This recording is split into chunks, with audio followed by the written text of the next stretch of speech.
Good morning friends, నేను మీ doctor Chiranjeevi మాట్లాడతాను. ఈరోజు ఒక అద్భుతమైన విషయం మీకు చెప్పబోతున్నా. నెట్వర్క్ మార్కెటింగ్లో ఒక వ్యక్తి ప్లాన్ విన్న తర్వాత ఎప్పుడు స్టార్ట్ చేయాలా, ఎలా స్టార్ట్ చేయాలి, దీనిని నేను ఏమంటారంటే మెంటల్ ఫిట్నెస్ ప్రోగ్రామ్ అంట.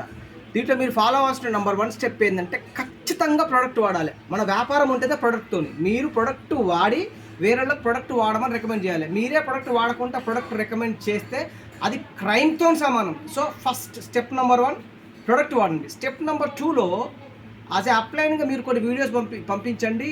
కొత్త ప్రాస్పెక్ట్ ఎవరైతే ఉన్నారో కొన్ని వీడియోస్ వినాలి. స్టెప్ నెంబర్ 2 ఒక 5 నుంచి 10 కొన్ని వీడియోస్ విన్న తర్వాత స్టెప్ నెంబర్ 3లో జూమ్ క్లాస్ పంపించండి. 1 నుంచి 5 లేదా 7 జూమ్ క్లాసెస్ విన్న తర్వాత స్టెప్ నెంబర్ 4లో అప్లైన్తో మాట్లాడిపించండి. స్టెప్ నెంబర్ 4లో అప్లైన్తో మాట్లాడిపించడం. స్టెప్ నెంబర్ 5లో ఫీల్డ్ వర్క్. దీన్ని ఏం చేస్తారంటే ఫస్ట్ సెకండ్ చేస్తారు, సెకండ్ ఫస్ట్ చేస్తారు. 100% ఫెయిల్ సింబల్. ఏది స్టార్ట్ చేసినా రైట్ స్టార్టప్ ఉండాలి. రైట్ స్టార్టప్ నీ డౌన్ లైన్ కూడా రైట్ స్టార్టప్ చేస్తాడు. సో ప్లాన్ విన్నప్పటి నుంచి వర్క్ చేసే మధ్యన 5 స్టెప్స్ ఉంటాయి. వీటిని ఫాలో అవ్వండి. Thank you. Wish you wealth. Signing off.